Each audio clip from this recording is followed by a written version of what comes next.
그러면 지금 계속 뭐 사실 12월 3일 계엄 이전부터 계속된 탄핵 정국이긴 하지만 본격적으로 이제 탄핵이 진행되는 것이 이제 2달이 좀 넘었습니다. 특히 이제 오늘 탄핵 슈퍼위크라고 언론에서 말할 정도로 탄핵 심판이 계속되고 있죠. 어제는 그 검사 탄핵 첫 변론이 있었고요. 그에 대해서는 박병수 대표님께서 말씀해 주셨죠. 이창수 서울중앙지검장 등 검사 3명에 대한 첫 변론이 있었고요. 오늘은 윤석열 대통령 탄핵 9차 변론이 있었습니다.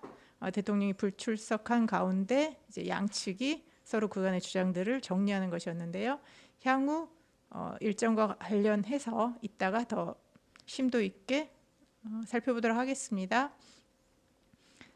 내일은 한덕수 총리죠. 대통령 권한대행 총리의 탄핵 심판 첫 변론이네요. 처음이라는 게 좀 놀랐습니다. 2시에 있고요. 그 다음에 이제 4시 이어서 우원식 그 국회의장이 한덕수 대행을 탄핵 심판한 거 의결 종족수 관련해서 국민의힘이 제기한 권한쟁의 심판 공개 변론이 이어서 있습니다. 그리고 20일 목요일에는 윤석열 대통령 탄핵 심판 10차 변론 기일이고요. 한덕수, 홍장원, 조지호 증인의 출석이 예정돼 있고요. 또 오전에는 윤석열 대통령의 형사재판이 있습니다. 1차 공판 준비 기일과 함께 구속 취소 신문. 그래서 이번 주 내내 탄핵과 재판에 관련해서 여러 일들이 있고요.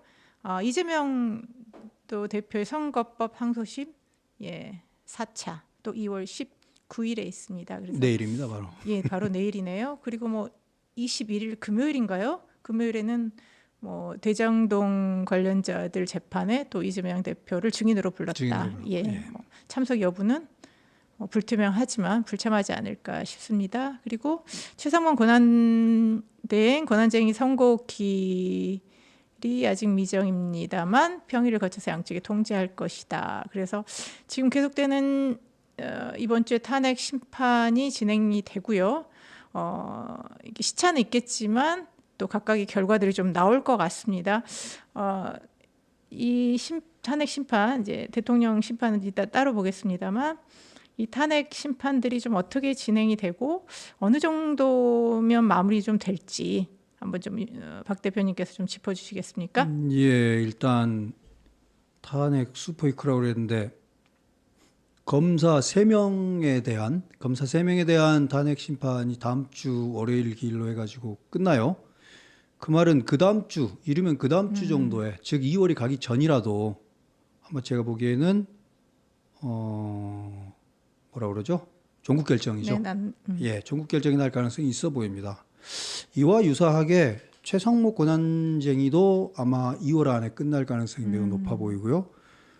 한덕수 대행에 대한 건 내일 무려 탄핵 소추된 지 54일 만이기는 한데요. 내일 첫 변론이 있고 권한쟁의 공개 변론도 있는데요. 이것도 역시 경우에 따라서는 2월 혹은 3월 초에 나버릴 수도 있습니다. 윤석열 대통령 탄핵 심판 종국 결정보다 먼저 날 가능성들이 다 있어 보입니다. 그래서 제가 보는 건 이것들이 다 한꺼번에 이렇게 나게 만든 것도 이게 다 헌재의 자업자득인데 사실은 뭐랄까요? 제정신이었다면 이렇게 하진 않았을 거예요. 시간 조절을 좀 했겠죠.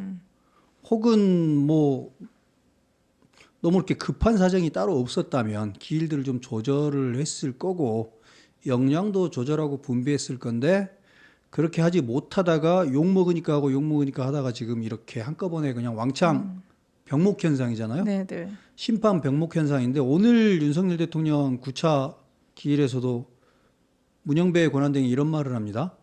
탄핵 심판 헌법재판관들도 일주일에 4번씩 하고 있다고 우리 사정도 좀 봐주라. 그래서 연기 못 해준다. 이런 말을 하는데 자업자득 아닙니까? 자기들이 일 조정을 못한 거잖아요. 그 TF에서 해줬는지는 잘 모르겠는데 좀 황당했습니다. 그래서 헌법재판소가 이런 것들을 자기들이 조절을 못 해왔던 책임이 있는데 어찌됐건